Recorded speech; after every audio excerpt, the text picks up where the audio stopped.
Hi, I'm Kevin Greiner. I'm CEO of Gas South, and I'm here in Gainesville today to speak about our business, about purpose, and about leadership, and the opening of our new office that we have right over in Celebration Point. Really looking forward to it. I am so pleased to be here. I'm going to talk today a little bit about our business at Gas South, because you're probably wondering, who is this company? What does gas marketing entail? How do these, energy markets work? And I'm going to talk a little bit about also natural gas's role in the economy, but then I'm going to pivot to talking a lot about purpose and culture, being a purpose-driven company, what that's really all about, how we try to build all of that into everything that we do at Gas South. And I'm going to close with a little bit about, Gainesville and why we're here and the types of companies and organizations that we're working with. It's been a great community for us to expand our business into. We got here through an acquisition of a company named Infinite Energy. Some of you guys are probably familiar with them. Long-standing corporate citizen here, fantastic company. My five colleagues that are here today with us are all from the Infinite acquisition, and that's really been the best part of the deal, is the people that came over. And it's really caused us to say, Gainesville is a place that we want to continue to build our business. And we're actually going to be opening up a new office this week on Thursday, too, doing a ribbon cutting. So looking forward to having the chamber involved with that as well. So without further ado, let's dive right in. And all right, so a little bit about us. You may wonder, well, what kind of business are we? Well, we're in the business of marketing natural gas in places where customers can choose their natural gas provider. So we're known as an energy marketer. You can see here that we serve about 450,000 customers. The majority of those are in Georgia and Florida. You may or may not know that Florida has a market where customers can choose their gas provider if they're of the commercial or industrial variety, so not on the residential side for the most part. But if you own a business or you're a university, got an industrial plant, you're able to choose rather than receive the utility tariff-based service. And so that's really the business that we're in. We're using other folks' infrastructure to serve customers, but we're responsible for delivering the natural gas into those distribution systems. And we'll talk a little bit more about how that business actually works in a moment. We've got about 425 folks. About 150 are based in Florida and would call this Gainesville office home. We did acquire Gainesville-based Infinite. They were actually about twice our size from a revenue standpoint and actually had more team members. And so, great. Thank you. All right. We'll see if that can work. Thank you. But be on call. So the Infinite deal was great. It was really interesting. We actually negotiated the deal completely virtually. I didn't even meet the team, Joey, probably until about the middle of 2021, after the deal had been done for 6 months. You remember we had this little thing called the pandemic, so it was kind of hard to get together in person. So it was a really interesting process, but we did it. We got it done. And that really expanded our business, and you can see that we were a $2 billion revenue company in 2022. One of the things that we're really proud of is that we give back 5% of our profits to organizations helping children in need. We'll talk a little bit about what that looks like in Gainesville. We are always working to be a really top place to work, where people want to be as opposed to where they feel like they have to be. So we've gotten a few designations as being a top workplace.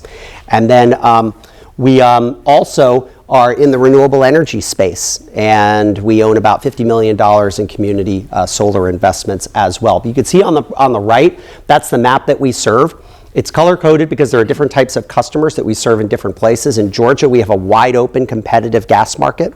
So if you moved into a house in most of the state of Georgia, you don't call the utility, like Gainesville, GRU. You wouldn't call them. You'd actually have to call one of the competitive natural gas marketers like us to get your service established. And then we coordinate with the utility company to get your service hooked up, and you choose a rate plan with us. We bill you, we collect all the money, et cetera, et cetera. So it's definitely a little bit of a different model. That's why Georgia continues to be our biggest market. Florida's right behind it at number 2. We got about a 40% market share among that commercial and industrial customer base here in the state of Florida, and we do serve customers all through the state. not in Gainesville, because Gainesville Regional Utilities does not offer choice on their system, but many of the other local distribution companies in Florida do, and those are the places where we're active. Wrong way, there we go. So here's what we do, and you may wonder, well, how does this whole business work? You know, what does energy choice look like? And really, our responsibility is to connect the producers of natural gas with the users, and we're using other folks' infrastructure, interstate pipelines, as well as local distribution systems to bring that natural gas to the customers to heat their homes, cook their food, dry, industrial processes, etc. So you can see our goal is to serve consumers. Sometimes we're trading with other energy marketers. Sometimes we're actually providing gas to utility companies who have their own customers. So we're kind of a combination of what we call a retailer serving end-use customers, but also a wholesaler serving those that have their own customers. And understanding natural gas a little bit, I wanted to walk through that. So a few things on why natural gas, what makes natural gas a special fuel. One is it's very clean. It's the lowest emitting fossil fuel from a carbon dioxide standpoint, but also from criteria pollutants like nitrogen oxides, particulate matter, et cetera, et cetera. In fact, the biggest impact on decarbonization that we've had in the United States has actually come from natural gas over the last 25 years, primarily from switching from a lot of coal burning generation over to natural gas. So it's a very, very clean fuel. It's affordable.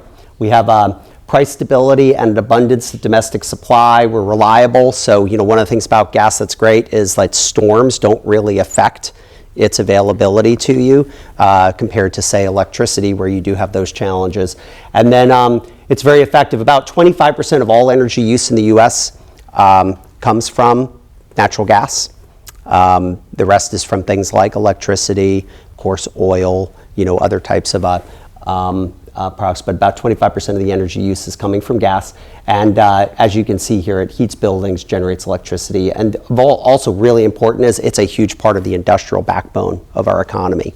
A lot of companies use natural gas to actually produce product.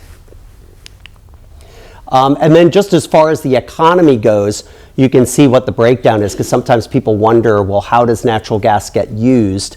Electric power is the single largest user of natural gas, as you can see here, and that's up significantly over the last 25 years or so. That's in the orange. Yellow is industrial, so that comes next. And you can see the residential, commercial, also significant aspects of it. One other thing that you don't see on this particular chart is LNG exports. You guys probably heard about LNG, liquefied natural gas. It's where you take natural gas, you liquefy it to densify it, you put it into a big tanker, and then ship it overseas. And so Europe relies a lot on liquefied natural gas, especially these days with the cutoff of the Russian supplies. Japan has a very strong reliance on liquefied natural gas too, and the United States is the biggest exporter of LNG in the world, and so we're helping to facilitate that trade as well. That's not our business. We're not actually running the tankers or anything, but we're certainly providing natural gas that ultimately finds its way into those ships and gets overseas as well. A lot of demand growth still expected over the next years. You probably heard about certain efforts to either ban or curtail the use of natural gas in different communities. It is something that we'll get into a little bit, but we think that natural gas has a very bright future. And even from a decarbonization standpoint, we think that natural gas has a very strong role to continue to play as we move off of coal and use more natural gas, not less, to actually decarbonize our economy. We'll talk a little bit more about that in a moment. So natural gas choice in Florida. Since we're here in Florida, this is a new slide. I wanted to just kind of show you guys what we do. Our job primarily is to sell and market to C&I customers here in Florida, all the way on the left here. So we have to source and transport the natural gas through interstate pipelines. We deliver it to distributor systems, and we bill customers, and we have to collect that money. So that's kind of the core functions that we're playing. All the way on the right, you see our great utilities, our distributors. They include TECO Peoples Gas, Florida Public Utilities, and others. Their roles are to maintain the pipelines. They actually deliver the gas to your home. They read the meters, they do the service performance, they bill customers for distribution charges. So here in Florida, it's interesting, a restaurant, if they choose a competitive marketer like us, they typically get two bills. They get one from us for the actual commodity of natural gas. They get one from the utility for the distribution of that natural gas to their business. And then the customer's responsibility is to choose a marketer and a rate plan. We offer fixed rates, we offer index-based rates, so very much like kind of along the lines of the banking industry, Chris, similar sorts of structures. And then they're using that natural gas for their essential uses. So that's a little bit about how the market works. Why have choice? It's all about trying to create more efficiency, better prices, better level of service. These are the things that we compete on as a natural gas marketer, much like a bank. And there are a lot of similarities between what we do and what banks do, what insurers do in terms of, hey, how do you market to customers? How do you differentiate yourself? And it's all on, price, brand, service, convenience, community engagement. Those are some of the aspects that we work on. And then creativity and rate plans as well is really important. And how do you, stand out in a commodity world? All right, next section I'm going to talk a little bit about purpose. And Gas South is a very purpose-driven company. These guys know that. We talk a lot about it day in and day out. And but what's important is, you could put words on a page and that's one thing, right? Because everybody wants to have a purpose statement and a mission and values and things like that. But how you actually live out that purpose is really, really important. That's really where the rubber meets the road. So I'm going to talk a little bit about our purpose, but then really talk about how we put it into practice. Because for me, you've got to, really have that extra layer, that relevance there. So our purpose at Gas South, and we've had this purpose for we articulated about 7 years ago, is to be a fuel for good. And we do that by caring for our customers and our employees and elevating our industry and communities. So pretty simple, obviously branded with the fuel for good. You guys get that, of course.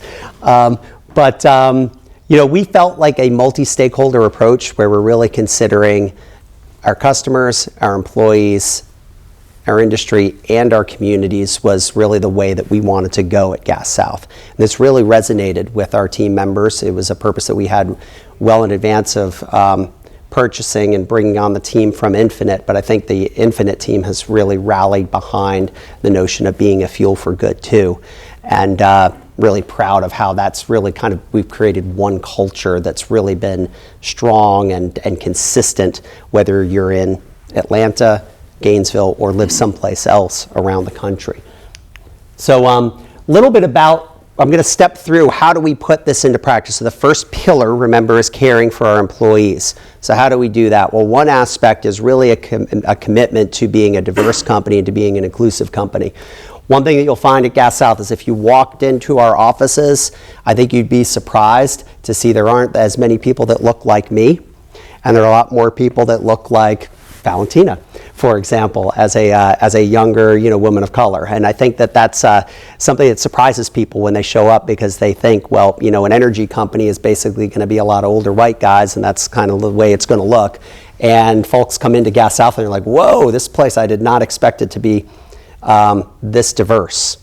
This young, this female. We're actually majority women at Gas South, and majority people of color as well. So it's a pretty interesting dynamic. I love it. It really kind of creates it reflects the customers that we serve, and it reflects our society, more broadly, our team composition. So it's really, really important to us, and we really cultivate that inclusivity piece very actively at Gas South, trying to really bring everybody together. We're a very collaborative place where we really look for everybody to kind of bring their best ideas, and everybody can be seen, heard, and included.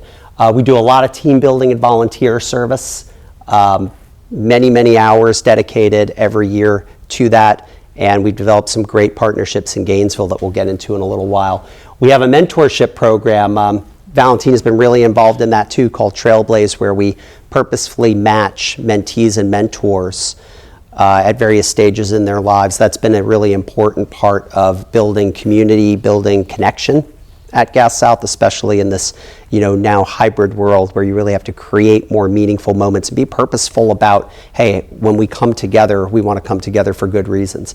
And then you can see all the way on the right, that notion of being a top workplace. We do have a pretty sizable minimum wage and really great benefits for everybody at the company.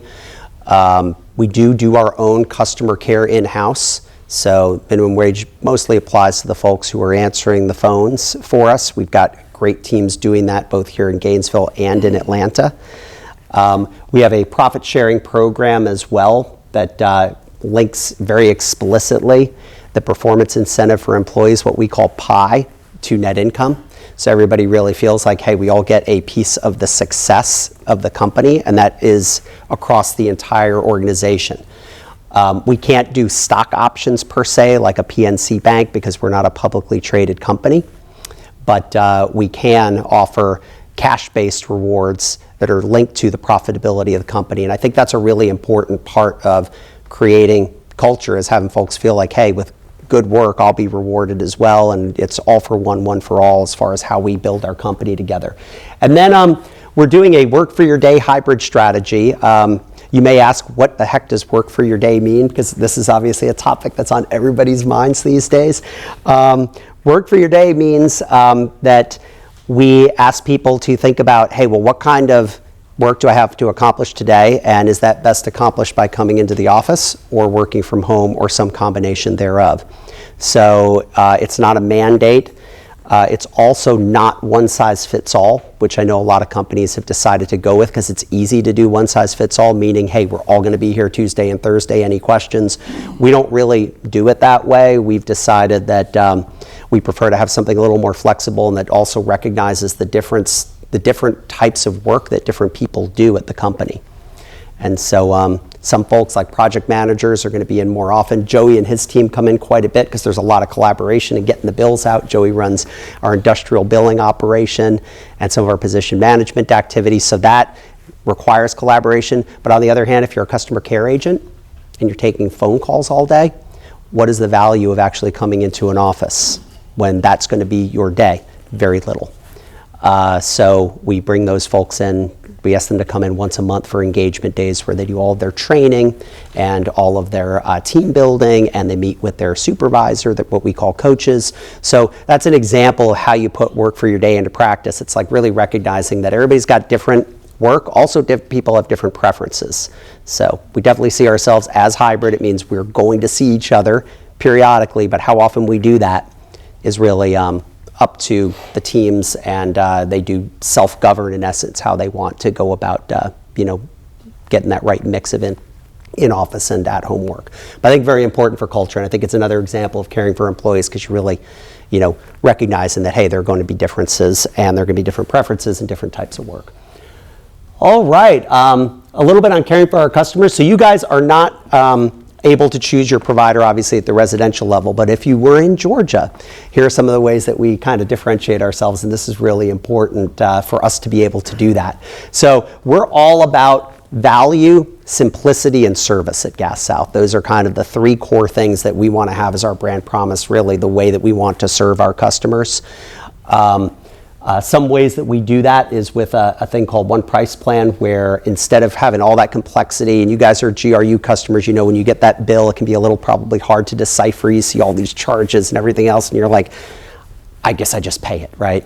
Well, we have a offering called One Price Plan where we take all that complexity and we distill it down to one price that you pay per month, no questions asked, no true-ups. You get that for 12 months. So it'd be $85 for, your particular house. If you have a really big house, it might be $130. But the idea is to take all that complexity of natural gas and say, hey, how are people used to buying TV or internet or pest control or security? They're not used to all this complexity and all this swinging around of costs. So we try to levelize that for folks and really simplify the whole process. That would be one example of how we're caring for our customers. Really proud of our Google rating. as you can see there. And then one of the other things that we're very different about, and you would feel this in Georgia, is that we offer everyday low rates. So we don't discount rates. We don't offer teaser rates for customers and then jack them up after the teaser period, which is a very common thing, not only in our industry, but in others as well. Banks have been known to do this from time to time, Chris, right? With that great CD rate that you get for like 6 months, and then like the next one it's like 0.2%. You guys don't do that, but I know others. But there are other guys that do. I know some of them. I've been in that trap. But that's not our philosophy at Gas South. We want to offer our best rates to our loyal existing customers. It's hard to do. I will tell you, you lose some customers as a result of this. You're not as attractive potentially to the new customer who says, wow, that's a really low rate. But then eventually we see a lot of them coming over to us. We've had an annual growth rate that's been well in excess of our industry for years and years and years. So we think this philosophy around, creating real value, offering, a really, really good service to customers, very fair prices, among the best out there, each and every month is really important in what we do. And then, if somebody wants to, in essence, bribe somebody to, be served by them for a year, we're going to let them have that business. So it's definitely a little bit of a different philosophy, but I think one that's helped our company in a big way. A little bit of elevating our industry. We are unabashed advocates for the benefits of natural gas. You heard a little bit about that before. We also, though, realize that the natural gas industry has some work to do. We got to work on our message. We also have to work on, in some cases, our own operations. One of the things that you guys may have heard about is methane leak rates. Methane can leak into the atmosphere when natural gas is produced, but also when it's distributed through pipelines. The industry has done a really good job of reducing those leak rates. We have more that we can continue to do on that front, because that is a great way for us to reduce our overall carbon footprint as an industry. We're not in those parts of the value chain specifically, right? I mentioned what we do. We're buying gas, we're moving it through other infrastructure, but we do have influence. And these are suppliers to us, and so we want to support their efforts to reduce methane leak rates as well. We also provide renewable natural gas and carbon offsets to customers who would like those. Renewable natural gas is methane that is produced from agricultural sources and landfills. So it's a really, really potent way to reduce carbon emissions, because you're capturing gas that otherwise would seep into the atmosphere from, say, a dairy farm. And you capture that gas, you clean it up to pipeline quality standards, mix it in with conventional natural gas, and now you've not only captured that methane from seeping into the atmosphere, but you've displaced a portion of the conventional natural gas and blended, this renewable energy into it. So an important opportunity for our industry, something that we're working on. I mentioned the community solar. And then one last thing is that we're also big advocates for the alternative fuels market, and using more natural gas to run trucks and buses and various fleets. You've probably seen UPS trucks that sometimes say powered by natural gas. That's an important customer segment for us, and one that we want to continue to cultivate as well. And then elevating our communities. Some aspects of that, we are big chamber people. Pretty much any community that we're serving, we're involved with the chamber. Gainesville Chamber does a tremendous job. Thanks, Steve. And I know Eric couldn't be here today, but really the team here does a fantastic job of having a vibrant chamber. We work really hard on service projects. In fact, did a bunch of them right here in Gainesville in August as part of a week of service, and had about half of our team members company-wide engaged on community projects. I mentioned the commitment to support children in need. We do that through education, through childhood illness, and through basic needs. So those are kind of the three subcategories, and have some great community partners right here in Gainesville. And then lastly, we want to partner with industry and trade associations as well. So just a few examples of what we do at Gas South. And the philanthropic policy, I mentioned the 5% of profits going to children in need. And really pairing that with volunteerism. And we're happy to have had a really good year in 2022. So that led to about $4.5 million that we could put to work in the communities that we serve in the calendar year of 2023, which was a record for us. So how purpose makes an impact. I wanted to talk a little bit about, how we do that. So, when you look at purpose, you've got your employees, your customers, your industry, and your communities to take care of, but you've also got, profits. And you have to obviously balance these things together. I would say that by caring for customers and employees and elevating industry and communities, we've actually been able to make our business more profitable, a stronger place. But it always requires some balance, and there's some tension there, right? If you give every customer everything they want, you could have a hard time, keeping your profit in line. With employees, hey, we do have a business to run, right? And so that need to stay focused on the business at hand is important.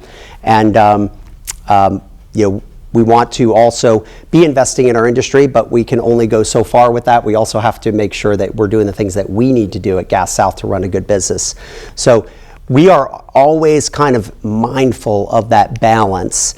And the way that we kind of think about that is by having profits really lead to aspects of how we can do better work.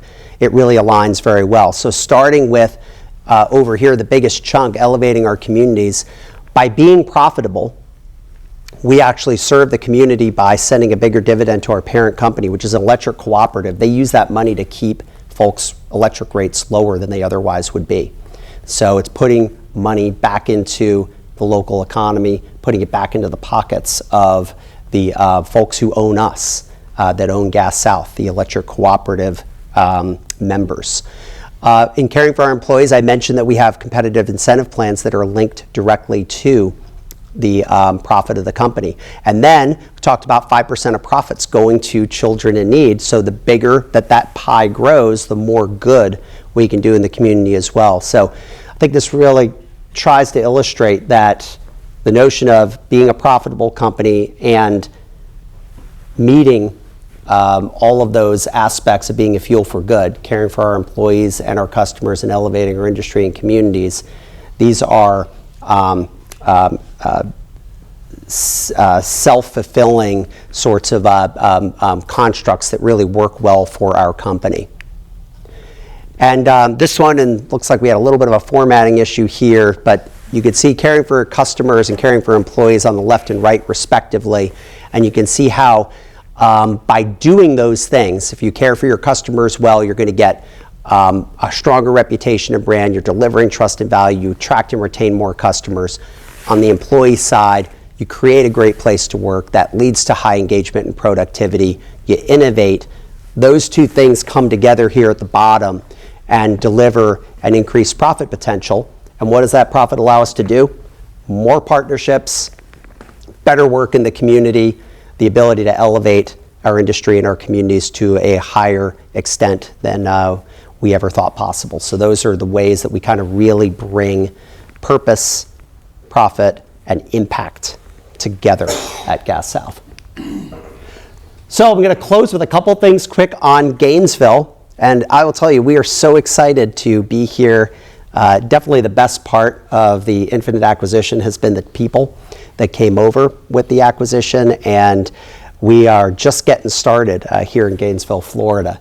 So a few things on our community partners. We very quickly got to work on this, guys. We found some of the folks that had worked closely with Infinite over the years, continued and really expanded some of those partnerships, but also found some of our own, including some extensions of some things that we had done in Atlanta with groups like the YMCA and JA, and have extended those as well. Joey serves on the board of JA, has for a long time. We've continually expanded that relationship.